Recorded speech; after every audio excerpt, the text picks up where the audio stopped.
Hello everybody.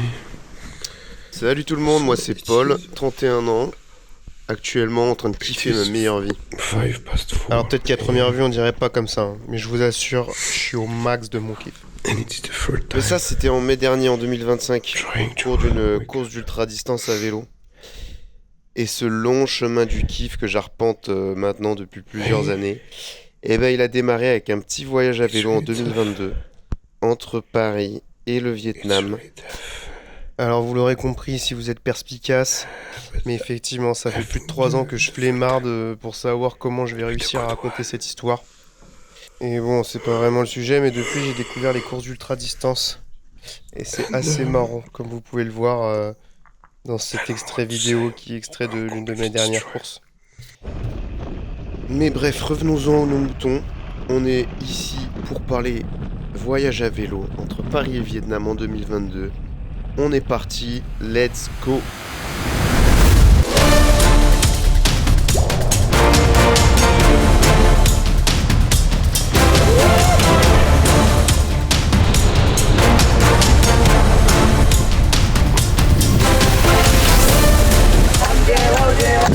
I have a nice turista.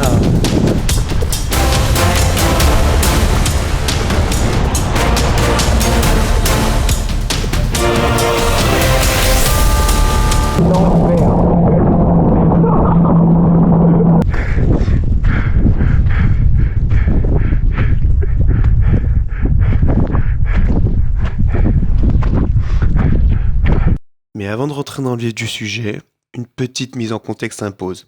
Je vous présente Paul, le 18 avril 2022, un beau lundi matin, une semaine après l'anniversaire de ses 28 ans, en pleine fleur de l'âge et prêt à en découdre avec le monde.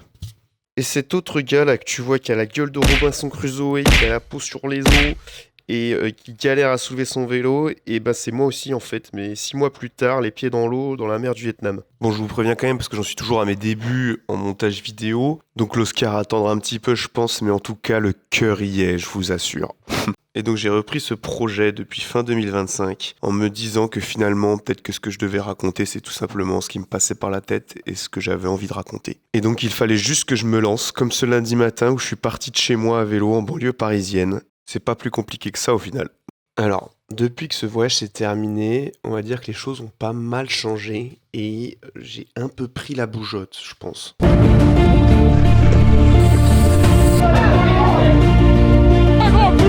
Ça y est, c'est le grand moment.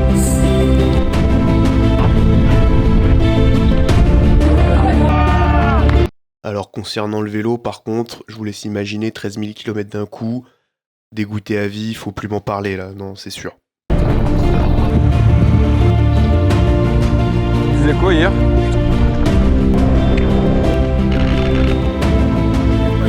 Ça va aller, mais quand tu commences à...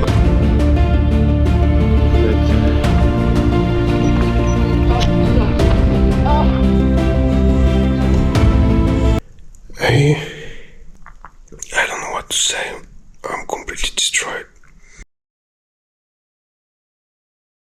Toujours est-il qu'à l'époque, j'ai que 2-3 expériences de voyage à vélo, de maximum une semaine, et je venais de terminer l'assemblage de mon vélo quelques mois avant de partir, donc j'ai un peu tout appris sur le tard.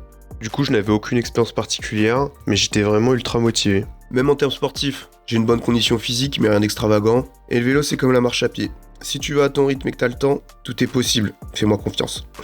C'est seulement quelques semaines avant mon départ, lorsque j'appris que mon congé sans solde avait été finalement accepté pour les 6 prochains mois, que je compris que j'allais finalement réaliser ce rêve, qui a bien y réfléchi grandissait en moi depuis un certain temps, et prenait forme à mesure que je grandissais. À ce stade, comme vous voyez là, je réalise donc pas vraiment ce qui m'attend, mais c'est pas plus mal. Si je savais à l'avance toute la distance que j'allais avoir à pédaler, je pense que j'aurais réfléchi à 2 fois.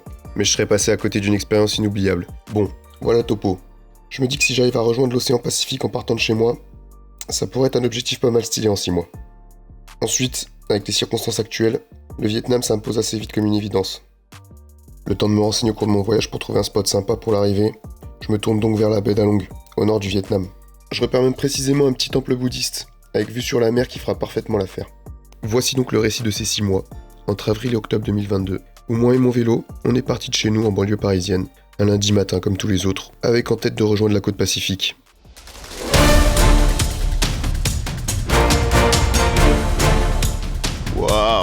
crois bien que c'est parti. On démarre le voyage de Paul jusqu'au Vietnam. Avec d'entrée de jeu, un montage Google Earth saisissant et immersif. Merci Paul. Bon bah du coup premier jour. Et là je fais clairement le malin parce que j'ai 2-3 amis qui sont venus avec moi un peu en début de journée. Mais ça a vite tourné court. En fait dès qu'ils sont partis que je me suis retrouvé seul, j'ai vite pris un bon petit coup sur la tête, on va pas se mentir. CF, moi dans ma tente tout seul le premier soir.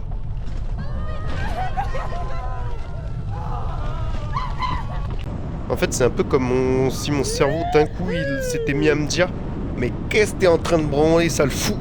Mais en vrai, je sors vite la tête de l'eau dès le lendemain matin. Grâce notamment à la première anecdote que je vous introduis dès maintenant. Mais avant ça, un petit disclaimer quand même, j'en profite vu que c'est le début et qu'on a un peu de temps. Je préfère vous prévenir également qu'il y aura pas mal d'anecdotes avec simplement une ou quelques photos, puisqu'à l'époque, je n'avais aucune idée de ce que je faisais avec mes caméras et donc bien entendu, je n'ai jamais enregistré les moments les plus intéressants. Voilà, je préfère vous prévenir, des fois il y aura des photos où je parle de mes anecdotes en mode podcast, mais je pense que si je le fais, c'est qu'elles sont un peu croustillantes ces anecdotes, voilà.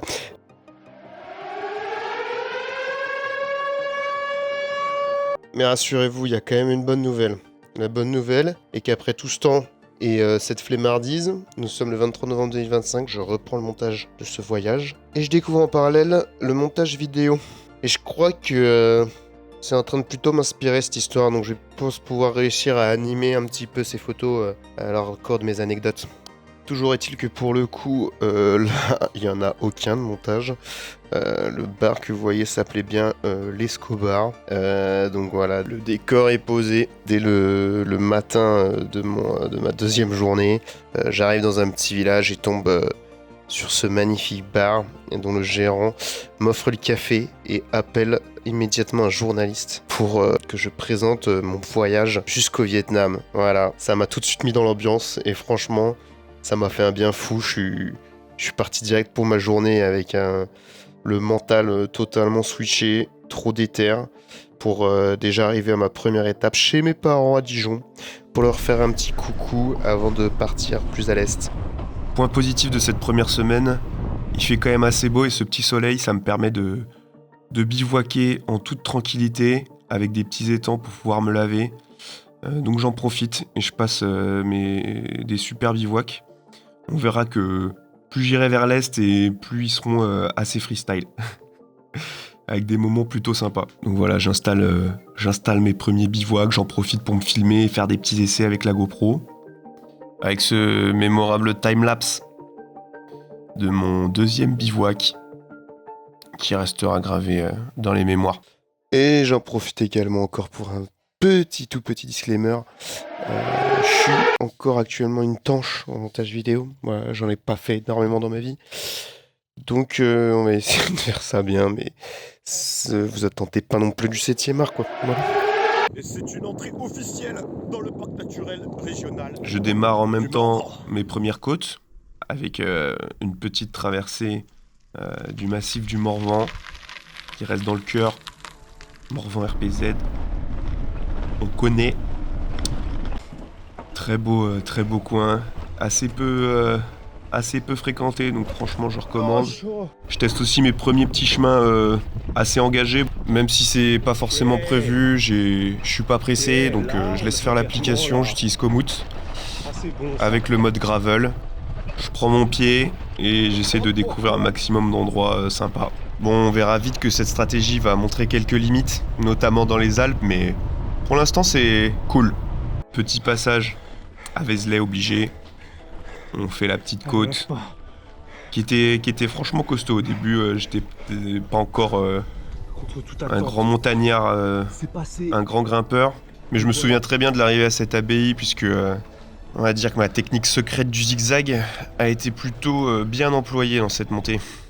J'ai même l'honneur d'être accompagné par mon père un jour avant l'arrivée à la maison pour un petit bivouac bucolique dans les champs. C'est ça qui est bon. Allez, on fait déjà une bonne partie là. Faut pas sous-estimer le padré. Oh bah non, on le voit pas. Bon, j'en profite même pour fanfaronner un petit peu attention. et faire gonfler l'ego connaît. avant les nombreuses difficultés qui m'attendaient, notamment connaît. dans les Alpes. On verra ça. Il peut ne faire. Donc au final, pour résumer, Il peut revenir après à le tout gros moment. coup au moral du fait Il du reste en départ, embuscade. j'ai quand même eu un super temps, des super perso. spots de bivouac avec Il est pas très loin. des belles routes, notamment dans le Morvan. rester Donc au vigilant. final, voilà, j'ai eu quand même une belle semaine et l'enthousiasme est vite revenu. Donc petite semaine clôturée par une arrivée en grande pompe au bord du canal pour revoir la famille, se reposer et se ressourcer avant d'attaquer la deuxième semaine. Avec, on va le voir, hein, le début de difficultés qui ont très vite pointé le bout de leur nez dès le départ de Dijon. Et voilà, après un dernier au revoir à mes parents, j'attaque la deuxième semaine qui doit me conduire à Bienne, en Suisse, chez mon poteau sûr, pour un petit week-end encore repos. Là, on discute. Et voilà, on peut voir que j'attaque Là, direct c'est ça qu'on dans le veut. vif du sujet avec une petite grêle qui fait plaisir. Ça fait plaisir. Allez, la pluie s'est calmée. Petit changement On d'ambiance, quitte mais le canal. Et on a. l'important c'est de rester positif. Mais en vrai, c'est jamais trop difficile quand on finit par être accueilli par des gens comme Patrick et Bénédicte d'une gentillesse incroyable. Puis j'aime pas forcément faire le bisounours, mais s'il y a bien quelque chose que j'ai reçu du début à la fin, c'est la générosité des gens. Voilà, ça c'était incroyable. Merci encore à eux, gros big up. Et journée plutôt riche en émotions, puisqu'après cette grosse grêle et les premières difficultés du Jura, j'attaque des bonnes côtes, mais avec un temps superbe et des paysages magnifiques. Donc là, en vrai, j'en profite. C'était vraiment des super moments. Donc je vous laisse un peu avec les images et je m'arrête un peu de parler pour vous laisser savourer ça.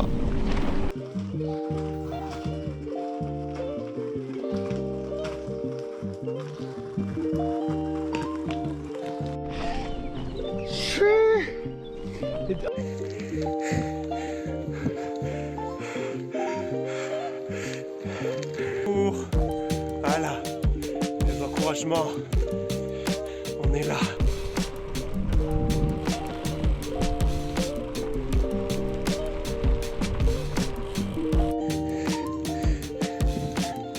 J'en profite même pour faire un petit détour et me mettre une petite côte en plus pour aller voir la source de la Loue, sur les conseils de mon pote Issad qui m'a hébergé à Pontarlier pour un super sushi.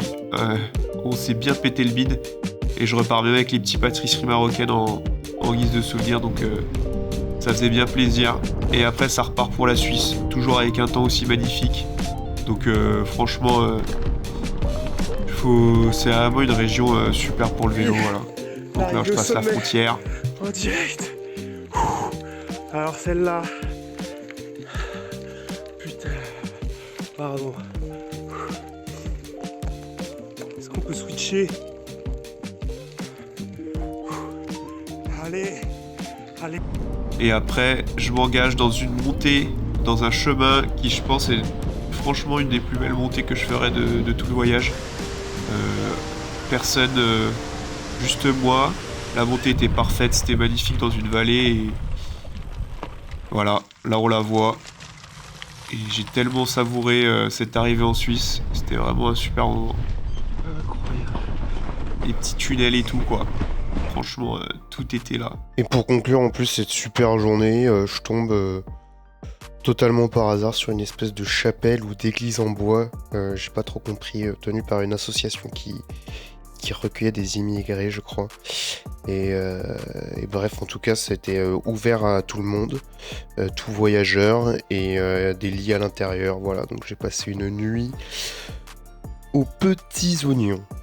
Raison sûrement pour laquelle mon air et mon attitude à cette époque affichent encore clairement une énorme confiance. Cette confiance qui va gentiment disparaître, hein, vous inquiétez pas, et qui ne sera plus beaucoup affichable au fur et à mesure du voyage. Toujours est-il que pour l'instant, je respire l'assurance.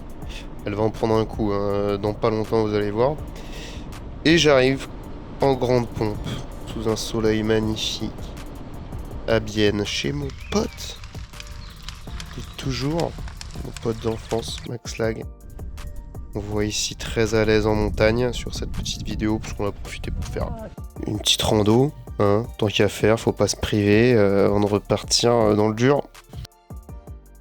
Et d'ailleurs, le vois-tu pas qu'il est là, le dur, hein. Là, on commence à discuter. On part pour Istanbul. Voilà, petite diagonale.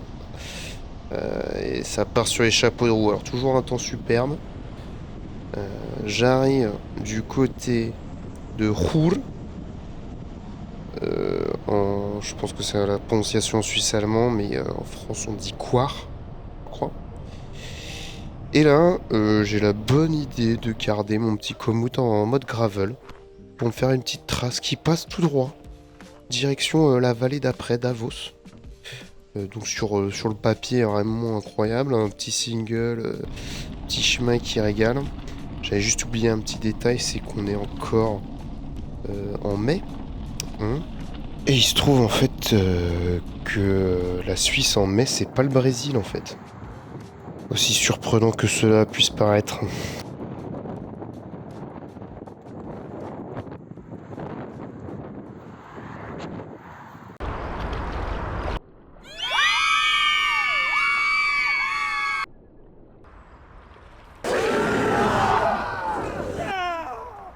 Bon, j'ai pris un peu d'avance sur l'anecdote, mais en gros, j'arrive à Coire, où je suis hébergé par Andrea, qui me régale, vraiment trop gentil. On passe une bête de soirée, c'est génial. Avant de partir pour mon petit col, et le Strela Pass qu'on l'appelle, je pars donc en toute décontraction. Je me vois déjà dans ma montagne en train de faire une descente de folie sur Davos, proposée par Komoot. Voilà. Merci à l'appli et à tous ceux qui y participent. Je démarre donc sous une petite pluie fine qui s'intensifie, mais bon, comme vous pouvez le voir, je me fais des petits plans, je pose la caméra et tout, donc vraiment j'ai aucune pression.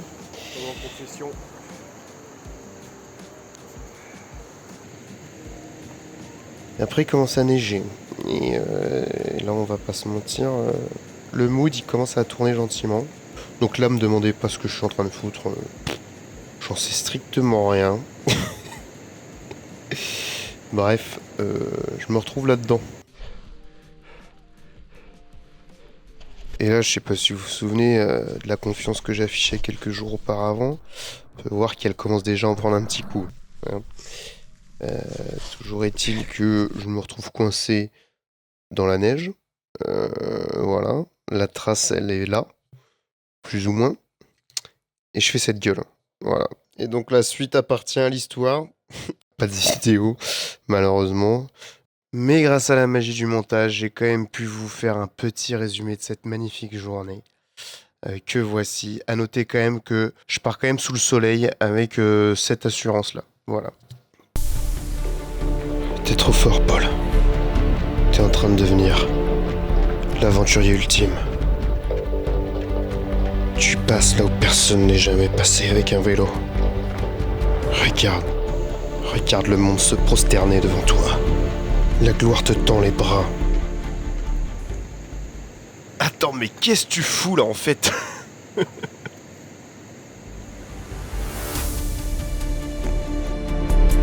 En fait, il se met à neiger, c'est en train de tout recouvrir. C'est dommage, t'étais juste à 600 mètres de la descente.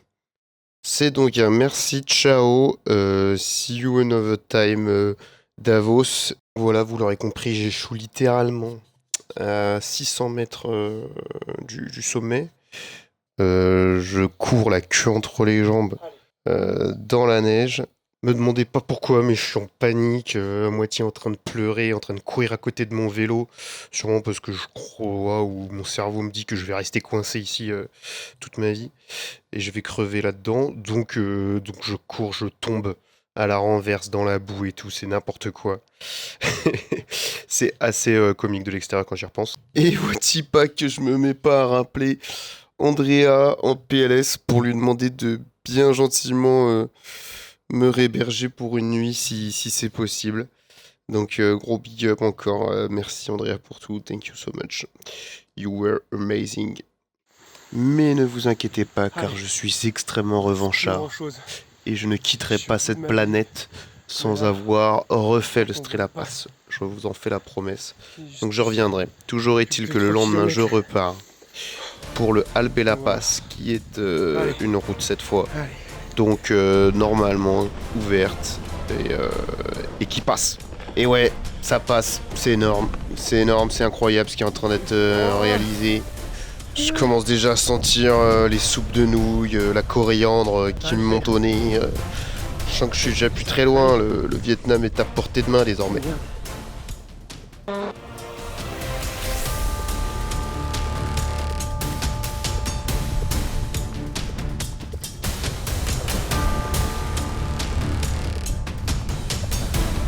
On l'a fait. Voilà. Je reprends donc ma route et arrive rapidement en Italie, messieurs, dames.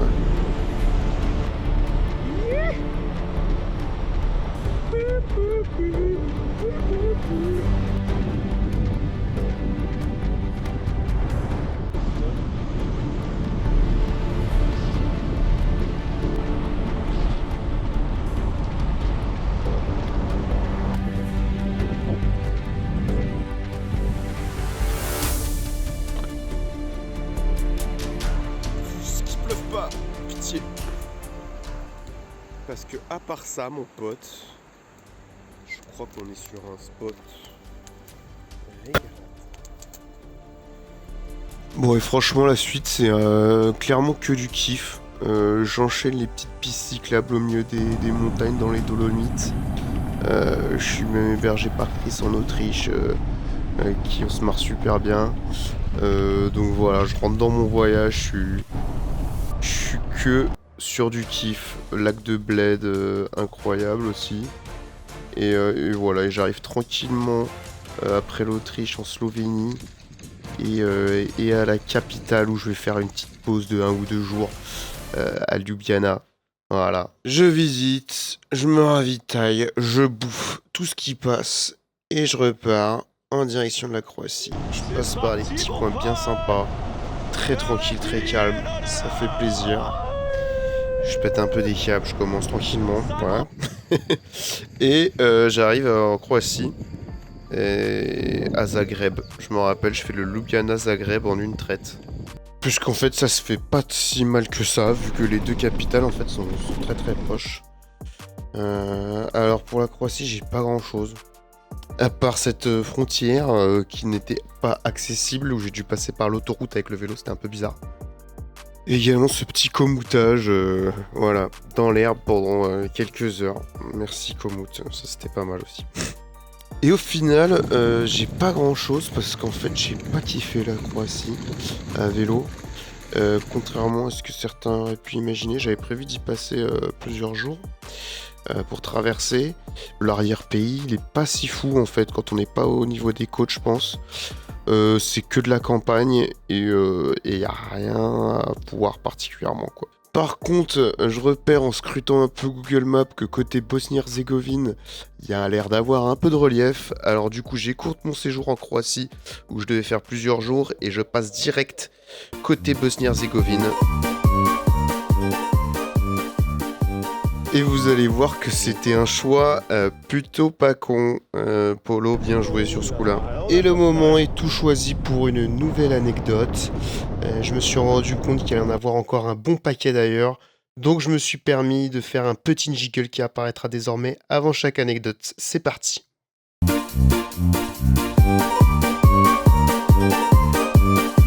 On est donc sur une magnifique fin de journée en pleine campagne bosnie-herzégovienne, si je peux me permettre, j'en sais rien.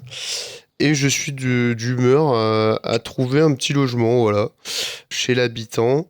J'ai la flemme de camper, donc je me dis que je vais un peu vadrouiller dans la campagne, là, dans mes chemins, et voir si je trouve du monde.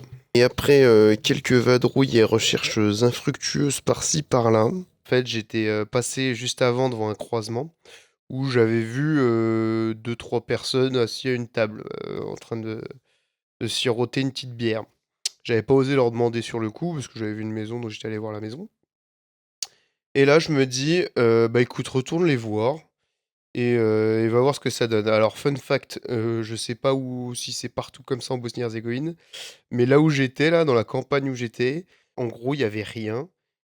Il y avait pas de ville, pas de village, que des habitations un peu éparpillées et à chaque fois, je tombais sur, donc j'étais sur des routes non pavées et je tombais sur des croisements de chemins et à chaque croisement de chemin, il y avait une espèce de table avec une petite baraque et des caisses de bière empilées et c'était un peu, le décor, qu'il y avait un peu partout et donc voilà, donc là, je tombe sur ces quelques personnes on va dire en after work comme dirons-nous, et je commence à taper la discute très gentiment. Et il m'invite très rapidement à prendre une petite bière avec eux.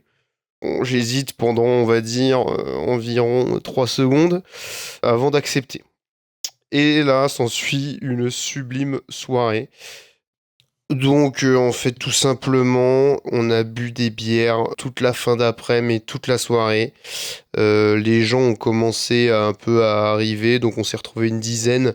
Personne parlait anglais, seulement Zeliko, mon ami que j'ai rencontré là-bas, incroyable, qui avait quelques notions d'anglais à force de regarder des films sous-titrés, donc avec qui j'arrivais un peu à échanger et qui faisait le traducteur pour tout le monde. Donc c'était essentiellement des artisans, donc lui il était électricien. Il y avait des bûcherons, etc. Et donc, malgré la barre de la langue, franchement, on a tapé des barres toute la soirée.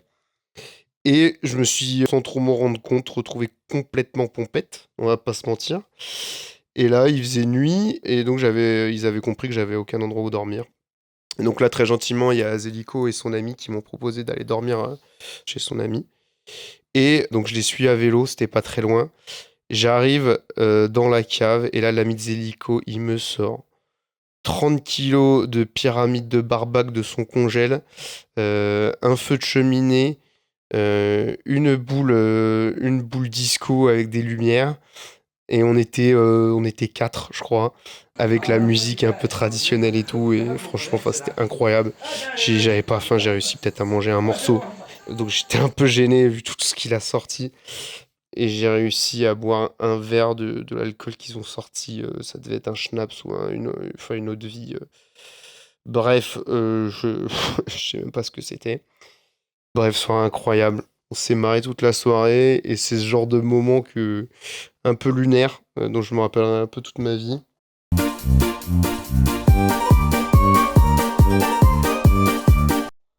Et notamment le réveil le matin où je me réveille en gueule de bois dans une chambre, dans une maison au milieu de la campagne et je repars à vélo là sur mon vélo au milieu des chemins sans trop savoir ce qui s'est passé quoi. Et vraiment c'était assez incroyable et voilà. Et donc j'ai quasiment pris aucune image.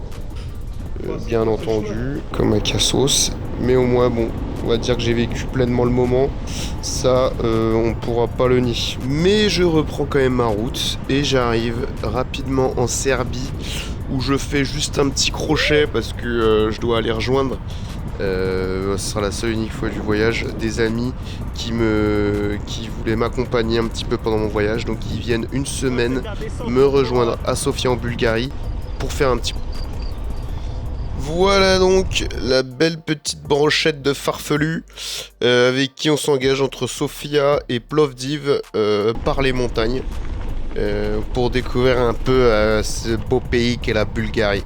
Et oui, car je l'aurais sûrement pas parié au début, mais franchement la Bulgarie c'était un régal.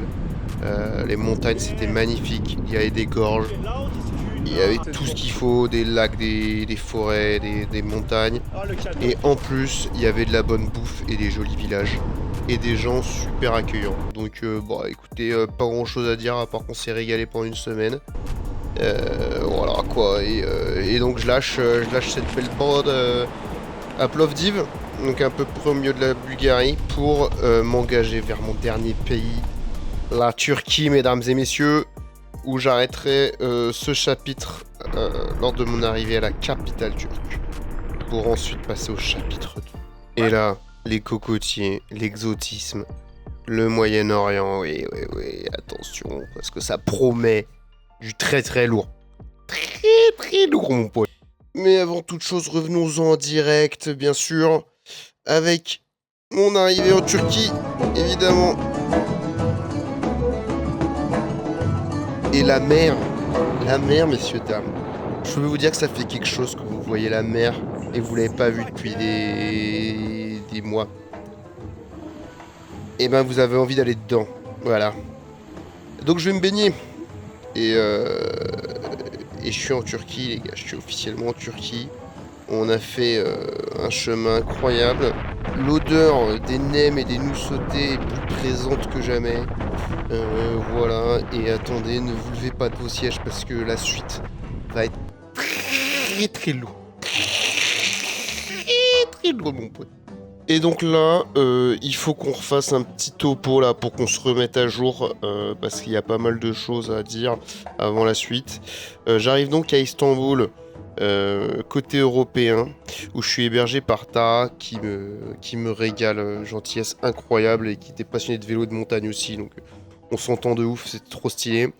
J'arrive ensuite côté asiatique où je suis hébergé par mon pote Mohamed, pareil. On se régale, il me fait visiter tout ce qu'il y a à visiter, il me fait manger tout ce qu'il y a à manger également à Istanbul, notamment des moules dont la fraîcheur était questionnable. Mais bref, moi ça va, le vélo ça va un peu moins. On va dire que mes roues elles ont souffert, j'ai pété des rayons dans tous les sens. En gros elle a plus toutes ses dents la roue arrière notamment. Donc je suis obligé d'être stoppé à un magasin de vélo pour faire changer mes roues. Et donc je renvoie mes anciennes roues en France et j'attends des composants donc au magasin pour qu'ils me réassemblent des nouvelles roues ultra solides, 32 rayons, du truc voilà, tout terrain avec des pneus en Kevlar, laisse tomber quoi. Sauf que ça met du temps à arriver. Et donc je resterai au total 10 jours à Istanbul. Et c'était très long. Bref, toujours est-il qu'au bout de 10 jours, tous les composants arrivent. Les frérots du magasin arrivent à assembler mes roues. Et je peux repartir. Et je vous attends donc nombreux pour le chapitre 2 qui s'annonce d'ores et déjà cultissime. Restez connectés parce que ça va être du très très long. Très très long.